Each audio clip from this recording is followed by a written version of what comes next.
اس وقت ملک کے اندر جو سیلاب کی تباہ کاریاں ہیں وہ کسی سے مخفی نہیں ہیں، اور اب تو اس قدر طوفان اور سیلاب بے قابو ہو گیا کہ ہمارے ملک کا ایک حصہ پانی میں بہہ گیا. لوگوں کے مویشی، ڈور ڈنگر سب کچھ پانی میں بہہ گئے. ان کے گھر کوئی اتنے پختہ تھے بھی نہیں تھے، وہ گروندے ہی تھے، وہ بھی پانی کی نظر ہو گئے. اور یہ پگ ڈنڈیوں پر یا جہاں کوئی اونچے ٹیلے ہیں وہاں آ کے بیٹھ گئے. ادھر سے کبھی بارش برستی ہے اور کبھی سخت دھوپ کو انہیں سامنا کرنا پڑتا ہے. بیماریاں پھیل رہی ہیں، بھوک ہے، ننگ ہے، افلاس ہے، بے سر و سامانی ہے، گھر نہیں ہے، بے چینی ہے، اضطراب ہے، اپنے گھروں کے بہہ جانے کا صدمہ، اپنے مال مویشی ڈور ڈنگر ان کے بہہ جانے کا دکھ، اور کئیوں کے عزیز اس پانی کی نظر ہو گئے، لاشیں تک نہیں ملی. اس سیلاب کی بے رحم موجیں ان کو کھا گئیں. سخت اذیت کے اندر ہمارے ملک کا ایک حصہ ہے، سندھ کا حصہ ہے، پنجاب کا حصہ ہے، بلوچستان ہے، اور کے پی کے کا ایک حصہ اس سیلاب کی نظر ہو گیا ہے. تو میں آپ سے کہوں گا کہ اللہ تعالیٰ نے ہمیں بہت عافیت میں رکھا ہے. وہ زلزلے کے جھٹکے جنہوں نے کشمیر اور سرحدی علاقہ جات کو توڑ کے رکھ دیا اور 1 لاکھ کے قریب اموات ہوئیں، ان جھٹکوں کو ہم نے یہاں بھی محسوس کیا تھا، لیکن اللہ نے ہمیں عافیت میں رکھا. شدید بارشیں یہاں بھی ہوئی ہیں، لیکن اللہ نے ہمیں ان بارشوں میں سیلابوں سے محفوظ رکھا. تو یہ اللہ کا کرم ہے کہ اللہ نے ہمیں ہر مشکل میں اور ہر حالت میں اپنے فضل سے، اپنے کرم سے محفوظ رکھا. یہ ہمارا کوئی کمال نہیں ہے، یا ہمارے کوئی اعمال ایسے نہیں ہیں کہ ان اعمال کی وجہ سے ہمارے اوپر یہ خاص کوئی رحمت ہو رہی ہے. اس کا محض کرم ہے کہ اس نے ہمیں عافیت میں رکھا ہے، ورنہ زلزلے کے جھٹکے 1 سیکنڈ میں سب کچھ نیست و نابود کر دیتے ہیں.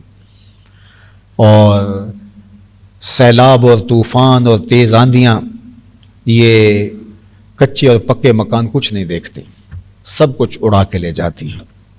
قرآن مجید کے اندر قوم عاد، قوم سمود، اہل مدین اور اصحاب الرس ساری کہانیاں موجود ہیں. مضبوط چٹانوں میں جنہوں نے اپنے گھر بنائے ہوئے تھے اور کہتے تھے ہمارے نہ کچھ طوفان بگاڑ سکتے ہیں، نہ سیلاب ہمارا کچھ بگاڑ سکتے ہیں، لیکن پھر ان کے نام و نشان مٹ گئے.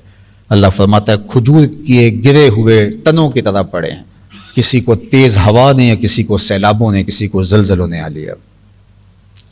تو میں آپ سب لوگوں سے عرض گزار ہوں کہ ان مجبوروں کے لیے ایک تو فوری دوائیوں کی ضرورت ہے، خوردنی اشیاء کی ضرورت ہے، اور ہماری وہاں جو دوست کام کر رہے ہیں ان سے بات ہوئی، انہوں نے کہا ان سب سے بڑھ کر کے خیموں کی ضرورت ہے. اور ان کے لیے جو ہے وہ مستقل آباد کاری، جب پانی اترے گا تو مکانات کو تعمیر کرنا، جو تھوڑے بہت رہ گئے ہیں تو ان کو دوبارہ ان کی چھتیں سیدھی کر دینا، یا جو بالکل منہدم ہو گئے ہیں تو اگر کچے ہیں وہ تو بالکل ختم ہیں، اگر پکے مکان تھے تو اینٹیں بکھری ہوئی ہیں تو دوبارہ ان کو جو ہے وہ کھڑا کر دینا. وہ کوئی بہت لمبا کام نہیں ہے. ایک مکان کا کوئی 5 لاکھ 6 لاکھ کے قریب وہ ایک مکان دوبارہ ایوریج کھڑا ہو سکتا ہے. اتنے پیسے تو ہم واش روم پہ لگا دیتے ہیں، اس سے زیادہ لگا دیتے.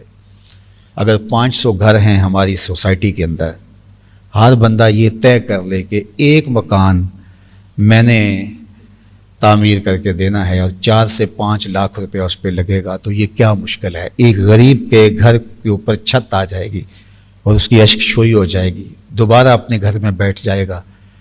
اور اس میں کئی ایسے بھی ہوں گے جن کے کچھ عزیز پانی میں بہہ گئے ہوں گے، تو وہ دوبارہ آسودہ ہو کے اپنے مکان میں آ جائیں گے. تو بتائیے کہ کس قدر ہم ان سے دعائیں لیں گے. ہماری آرزو یہ ہے کہ ہم ان کے لیے جو ہے وہ ایک کالونی ٹائپ مکان بنائیں، اس میں بھی آپ شامل ہو سکتے ہیں. اللہ تعالیٰ بہت بندوں کو توفیقات دے گا، لیکن میں چاہتا ہوں کہ اس کام میں ہمارا حصہ بہت سارا ہو. بس ترغیب دینا مقصود تھا تاکہ ہمارا حصہ ہو جائے. کل قیامت کے دن ہم رسول اللہ کے سامنے شرمندہ ہونے سے بچ جائیں. اور اللہ کا سامنا ہم نے کرنا ہے، اور اس کی مخلوق کس طرح تڑپ رہی ہے. تو اللہ جل شانہ اس کی توفیق ہم سب کو عطا کرے، دنیا آخرت کی برکتیں ہماری جھولیوں میں ڈال دے.